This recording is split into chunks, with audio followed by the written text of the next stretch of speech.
Today's guest came to Paris and fell in love, so she stayed for a year and ended up writing one of the biggest selling British albums of the decade.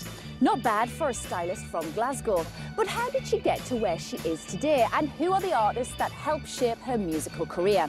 In the next 30 minutes we will explore her ultimate soundtrack, as today the Orange playlist welcomes SHARLEEN Spiteri.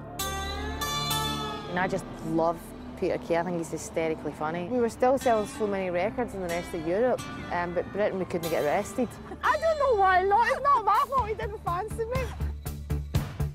I don't want a lover, I just need a friend.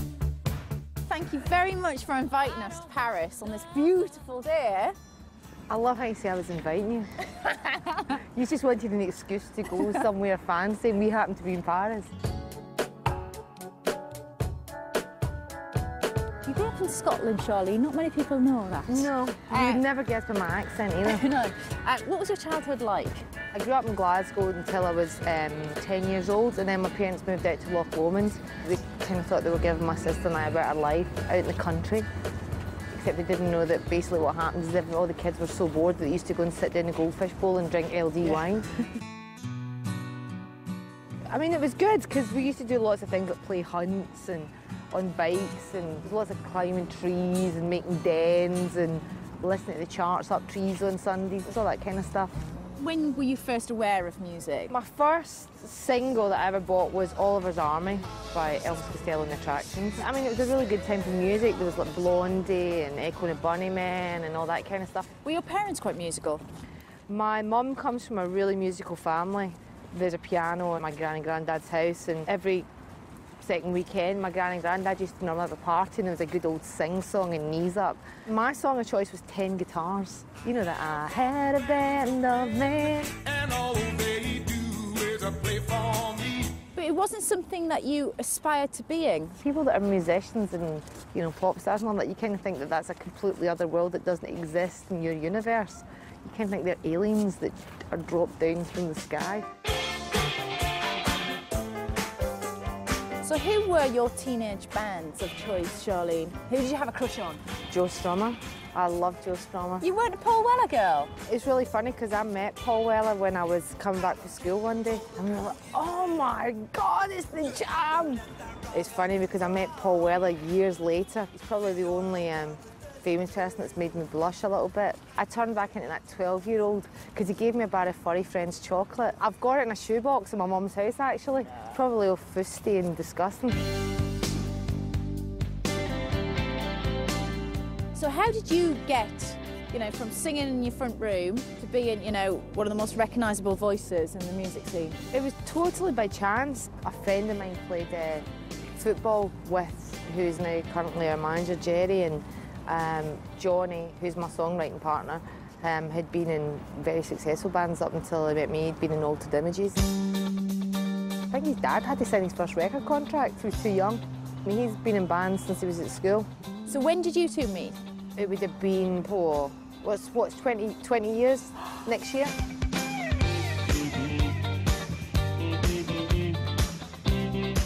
I was at hairdressing at that point.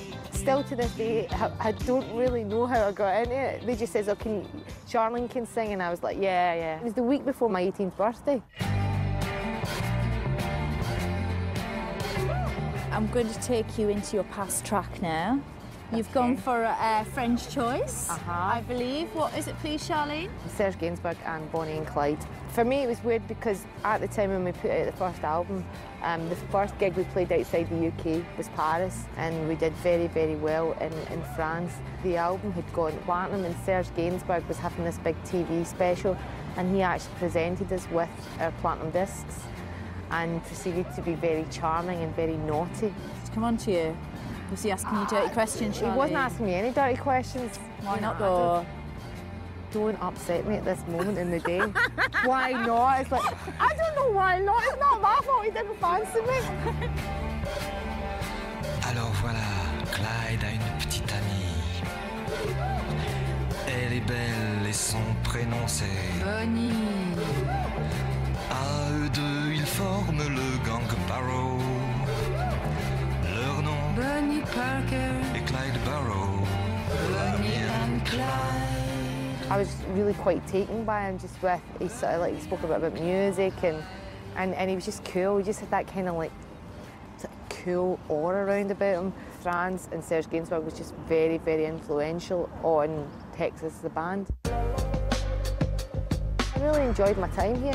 It was good to kind of walk out on the streets and have to make the effort to speak a different language and be amongst a different culture, and it was good for clearing my head and, you know, not being a pop star. 'Cause everybody wants to be a winner. Nobody wants to lose their game. It's the same for me. It's the same for you. It's the same, the same, the same, the same, the same. Do you feel like this was the album you had to write? Well, it was weird because we were still selling so many records in the rest of Europe, but Britain we couldn't get arrested. It wasn't that we felt we had to make a particular album, but we kind of felt as songwriters that we were writing good songs. And you know, even though nobody else believed us, we kind of thought, no, we're going to stick with it and keep it going. And lucky enough, we went away and wrote White on Blonde, and the first single, which was Say What You Want. What was it like when it took off and you were bigger than you'd ever been and everyone was hailing you as a sex symbol? And I was getting offered contracts to like do advertising campaigns for clothes and, you know, perfumes and makeup. You could either go with that attitude, do we cash in, or, you know, do we just try and keep something true and real and keep it going for a lot longer?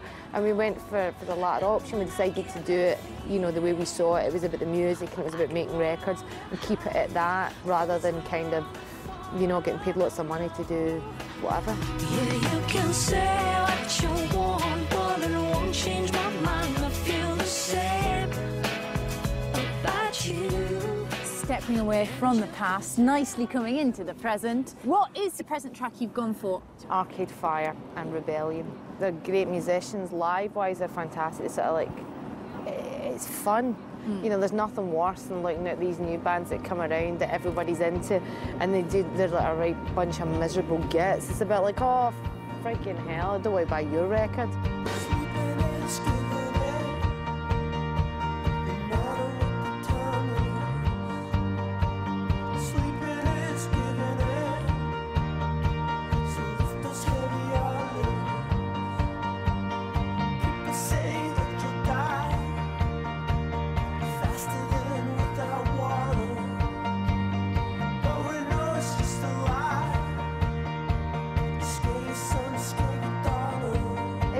Very often that you put a record on that no one spoke about and you stick something on and you kind of go, oh, your heart beats a little faster, which for me is always how a record works. It's like, or you go, oh, I wish I'd made that record. So Charlene, how has the industry changed? I mean, you've been in it for 20 years now. I mean, it's different because, you know, obviously there's like a lot of sort of the reality TV stars and stuff coming through, and there's a lot of young sort of put together pop acts. I think it's really dangerous to play with young people that have a dream. I really do. I think that's what sort of scares me about the reality television thing. I genuinely think, oh, what do they do after that? You know, they have like one hit record and then it's like the next thing doesn't work, so they're gone. How do you think you've changed first? A lot more wrinkles. I was 18 years old when I started in it, and I'm 38 now. Takes us nicely into your future track, which a little known band, Texas and Sleep. Gone from a Peter Kay moment. Tell me how this all came about with Peter. We met at Live 8. We actually met in catering, funny that. And it was kind of like an appreciation centre for both of us. We were like, oh, it was about one of those moments. And I just love Peter Kay. I think he's hysterically funny. Then he disclosed to me that he was a massive Texas fan. I had seen us like loads of times. And then he said that night, he says, you know, I should do a video for you guys. And it was such good fun making it, and I got to dress up. The ironic thing is, like, it's the first time I've done a video where somebody's like, oh, you're going to do the scene from Ghost and you're just going to be wearing a shirt. And I'm like, yeah, fine, no problem. Maybe any other video they'd been like, there's no way, I'm just wearing a shirt. Was heavenly calls. You knew I was on my own. Those heavenly calls. We stepped into the